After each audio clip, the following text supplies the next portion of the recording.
आप पानी लेना, कमल के पत्ते पर डालना, तो पानी मोती की तरह निखर जाए। रह जाओ। हमारा सबका जन्म कमल जैसा ही है। वास्तव में हम कमल ही हैं, लेकिन जब तक पहचान नहीं है तब तक वो कीचड़ है। लेकिन उसी कीचड़ में से ये कमल की तरह ऊपर आ रहे हैं। कमल कीचड़ क्यों कहा गया? हम कीचड़ से आए हैं क्योंकि हमारा जितना भी सब लोगों का जन्म हुआ है वो कामना से हुआ है, और कामना को तो कीचड़ में। ऐसा कोई प्राणी नहीं जिसका जन्म बिना कामना के हुआ है।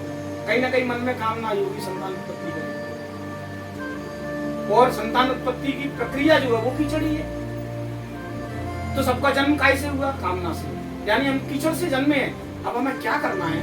पूरे स्वस्वरूप को प्राप्त करके कमल की तरह इस कीचड़ से ऊपर तो कमल की जैसे नाल होती है, बस ऐसे ही अपने अंतर मन की, अपने चित्त की सीधी एक धारा नाल की तरह ऊपर उठे और हमारा अंतःकरण एकदम से खिलने लगे। कमल आकर्षित करता है। भगवान ने उसको अपने सैन के लिए चुना। भगवान ने अपने सैन के लिए भी चुना।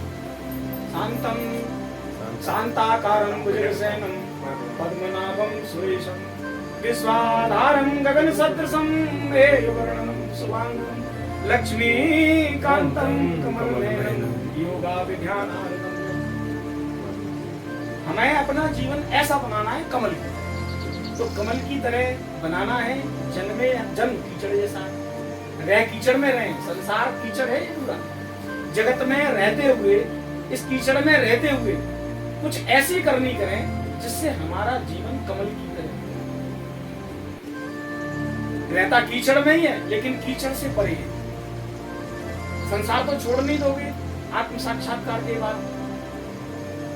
भाई आत्म साक्षात्कार के बाद ऐसा तो नहीं आत्म साक्षात्कार हो गया और अब चलो शरीर छोड़ दो, नहीं, ऐसा भी नहीं। साक्षात्कार के बाद ही तो जीवन शुरू होता है।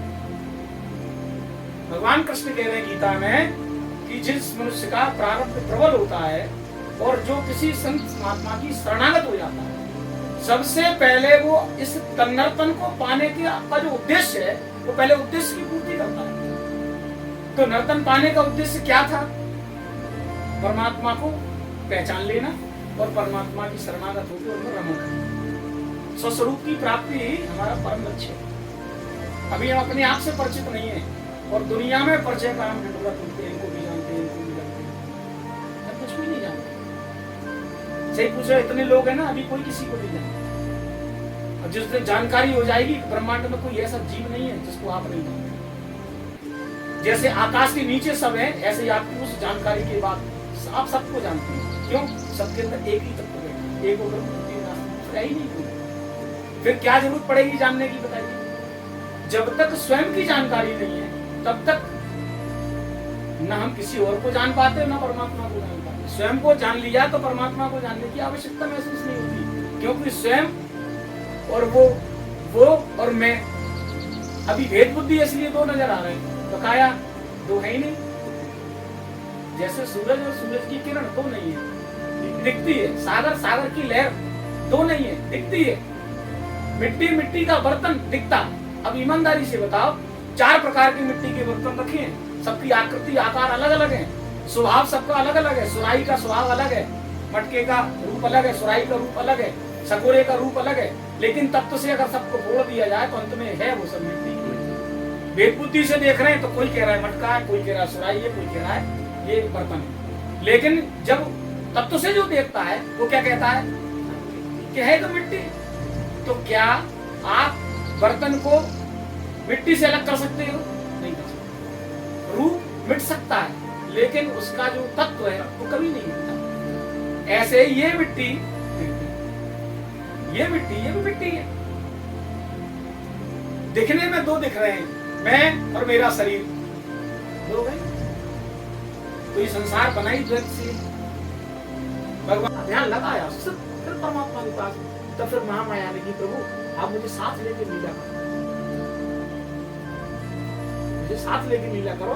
तो फिर वही महामाया महामाया ये महामाया भी भगवान के अंदर से उपजी है, भगवान के अंदर से उपजी है। और ये भ्रम पैदा करती है हमारे अंदर, हमारे अंदर भ्रम पैदा करती है। और केवल भ्रम से ज्यादा कुछ है नहीं कि जड़ चेतन ही ग्रंथि पर गए। जीव का स्वभाव कैसा है? ईश्वर अंश जीव अविनाशी, चेतन अमल सहज सुख राशि। चेतन भी है, सहज भी है, चेतन भी है, सहज भी है, अमल भी है। कोई मल नहीं है हमारे अंदर, माने हम निर्मल है, निर्मल है। क्यों? ईश्वर का अंश है।